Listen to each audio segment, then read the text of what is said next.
இது இவருக்கு 8வது பரிந்துரை இந்த விருதுகளில். 2018ஆம் ஆண்டுலேருந்து சார் பரிந்துரைக்கப்பட்டு இருக்கார். வடசென்னை திரைப்படத்திற்காக பரிந்துரைக்கப்பட்டிருக்கார். 2019 அசுரன் படத்திற்காக பரிந்துரைக்கப்பட்டிருக்கார். விடுதலை திரைப்படத்திற்காகவும் பரிந்துரைக்கப்பட்டிருக்கார். பாகம் 2 பரிந்துரைக்கப்பட்டிருக்கார்.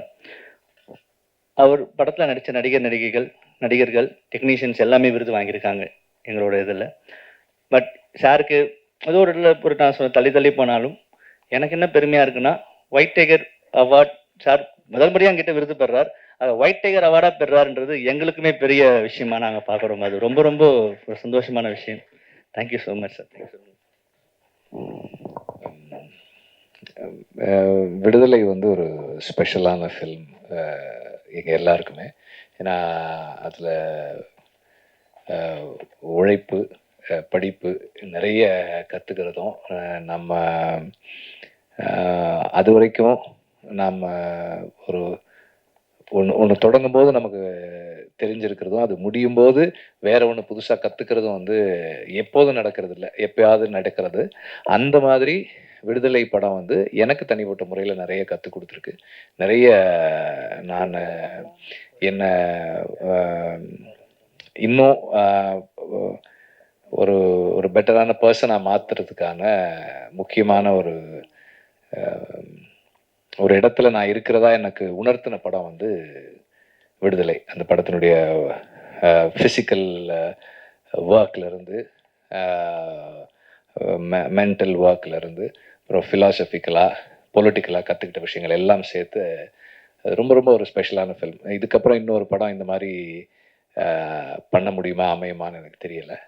அண்டு இந்த படத்துக்கு இந்த விருது கொடுத்ததுக்கு நான் எப்போதும் போல் ஜூரிக்கு நன்றி சொல்கிறேன்.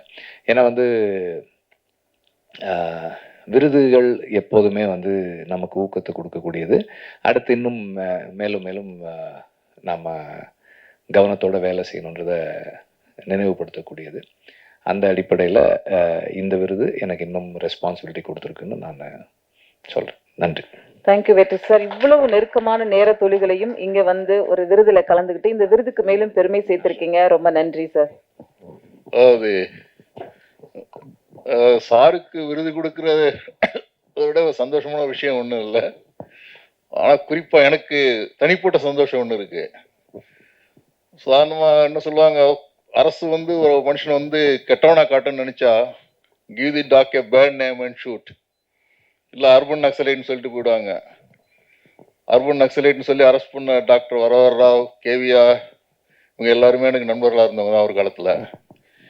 சார் சொன்ன அந்த கம்யூனிஸ்டை தெருவில் நாடகமாக போட்டு, ஸ்ட்ரீட் பிளேயாக போட்டு, நக்சல் பாரியிலே தேசபக்தர்கள்னு கோஷம் போட்டானா, அந்த மாதிரியான ஒரு படத்தை பார்த்தோன்னா எனக்கு சந்தோஷம், ரொம்ப சந்தோஷமாக இருந்தது. இது போன்ற சார் சொன்ன அது மாதிரி இன்னொரு வாய்ப்பு அமையுமான்னு.